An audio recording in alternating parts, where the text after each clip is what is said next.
やべえ、音貸して。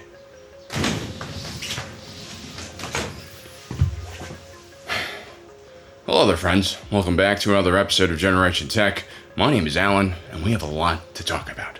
Like, I literally have a backlog list of things I need to talk about ever since those two animated Star Wars shows ended. Let's begin. One thing that I completely forgot to talk about was this scene in the Bad Batch final season, final episode. As Omega, the Bad Batch, and all the escaped clones flee Mount Tantus, the second they enter hyperspace, we see this. The Sovereign, Wilhuff Tarkin's personal Imperial-class Star Destroyer, flanked by two Venator-class Star Destroyers. And then in the Tales of the Empire series, we see this impressive sight right before Morgan Elsbeth pitches her TIE Defender program to a group of Imperial officials. This time we see an Imperial-class Star Destroyer with 4 Venator-class Star Destroyers flanking it. And so yes, ladies and gents, we have arrived to what I like to call the peak era of the Imperial Navy. Of course, it wasn't obvious at the time for the Joint Chiefs in charge of the Imperial Navy, but this transitional period in time between the Galactic Republic and the Empire was actually when the Imperial Navy was its most formidable, thanks to a blend of both Republic naval doctrine combined with more aggressive Tarkin doctrine that guided the Imperial Navy's creation. Now, on this channel, we oftentimes point out the flaws of the Imperial-class Star Destroyer. Simply put, I'm not a huge fan. This is a 1.6 kilometer long capital ship that was the backbone of the Imperial fleet. It's estimated that around 25,000 of these ships were built. Now, I personally classify this vessel as a battleship because its main armament includes mainly turbolasers. There's actually 60 XX-9 heavy turbolaser batteries on this ship, which is simply insane. These aren't your regular turbolasers like what you find on a CR-90. These are almost like fortified weapons emplacements that you would see on the cliffs of Point de Hoc pointing down at the English Channel during Normandy, or some kind of elaborate encased gun emplacement in the Maginot Line with barracks and ammunition storage placed underground in a complex labyrinth. The XX-9 heavy turbolaser wasn't just a weapon, it was an entire building on a city-sized ship. The thing is massive. And the Imperial-class Star Destroyer, again, has 60 of these things. When fired at high enough of a rate, they could penetrate even the most powerful planetary shields. I mean, the much smaller turbolasers found on a Munificent-class Star frigate can basically take out an ice moon with about 1,000 kilometers in diameter with just one shot. So just imagine what these massive artillery towers could do. Now, on top of that, the Imperial-class Star Destroyer also had 60 NK-7 ion cannons. A broadside from these babies can take down the shields of even the largest vessels, leaving them vulnerable to turbolaser fire. Basically, this ship is designed for two things. One is broadside exchanges at very close ranges. Well, close ranges for space combat. There are very few ships that could go toe-to-toe with this thing at those ranges. And two, it serves as a mobile forward operating base for Imperial forces in the area where you don't really have any established base of operation. That second purpose for the Imperial-class Star Destroyer is the far more important one, and this is where we see this ship utilized most of the time. I mean, until the Galactic Civil War, basically, the ISD was not doing any broadside exchanges with anyone. They were lonely in that department. But here's the thing. As a battleship, the Imperial-class Star Destroyer has some severe weaknesses. Weaknesses that can be offset when the ISD is deployed with proper escort and supporting vessels. But let's be honest, either Star Wars is super cheap at CGI and they only have a budget for showing capital ships, but not the escorting vessels that should be accompanying them. I mean, if you read the books, there are usually escort vessels in these fleets. Or perhaps even more bewildering, maybe the captains of these Imperial-class Star Destroyers were so confident in their ship's ability to take fire that they decided not to have any escorts. Kind of like how the Death Star deployed without any escorts because of Wilhuff Tarkin's stupidity. Or when the First Order deployed that Venator-class siege dreadnought and Poe Dameron took it out because no TIE fighter coverage. You guys are starting to see a pattern, right? A lot of people say that the size of your turbolaser matters a lot, but I've always thought it's more about how you use your turbolaser. I mean, these giant towers, they're powerful, but they're also pretty slow when it comes to tracking vessels, especially more nimble starfighters that manage to get within knife fighting ranges of these Star Destroyers. I mean, not only did the Imperial-class Star Destroyer have massive blind spots and coverage both beneath and at the rear of the ship also lacked a proficient point defense system.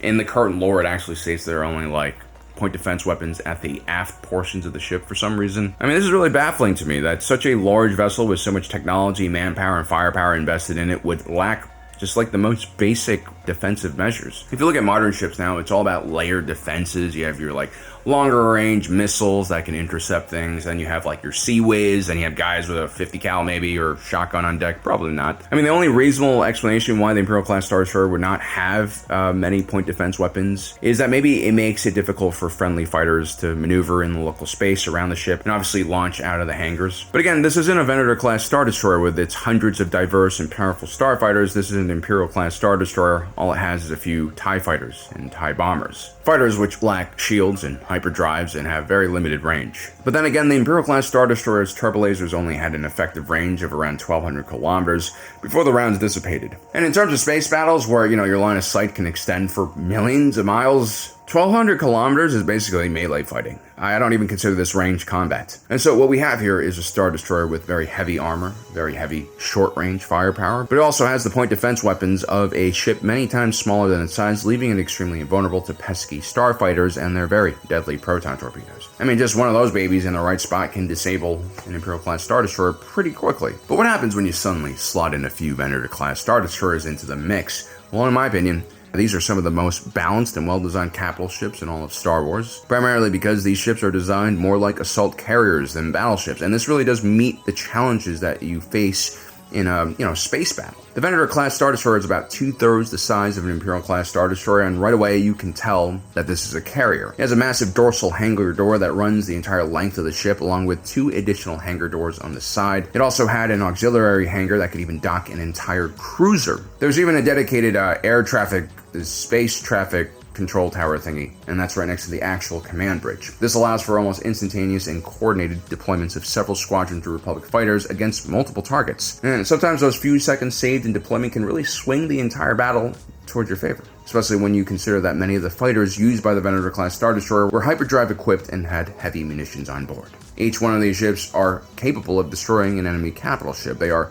far more useful and flexible than a turbo laser battery. Now, the main problem the Venator class faced was also attributed to the fact that it was more of a carrier than a battleship. The massive hangar doors ultimately are a weak point in the structure of the vessel, and with most of the internal space in the ship dedicated to starfighter storage and maintenance, this meant that the Venator class had a very limited onboard contingent of just 2,000 troops. Compare that to the 9,700 stormtroopers that an Imperial class Star Destroyer could carry. And as far as armament goes, the Venator class Star Destroyer only had 8 double-barreled DBY-827 heavy turbo laser turrets. I mean, don't get me wrong, that's enough firepower to take out Typica City from orbit when no one is firing back, but against larger vessels, or even just smaller vessels that are heavily armed, the Venator-class Star Destroyer really does struggle. I mean, it took several Venator-class Star Destroyers to even put a dent in the Malevolence. It was like watching the Royal Navy take down the Bismarck. The Republic did eventually win that battle thanks to Anakin Skywalker's infiltration of the ship. And it's a good thing he did that because all of the Venator-class Star Destroyer's shots were bouncing off of the hull of the same. Well, turbo lasers don't really bounce, but you get the point. I guess you could say the Venator-class Star Destroyer and the Imperial-class Star Destroyer are complete opposites of one another. And this is why these ships complement each other so well in battle. I mean, a lot of times the best pairings in life are when you find two people whose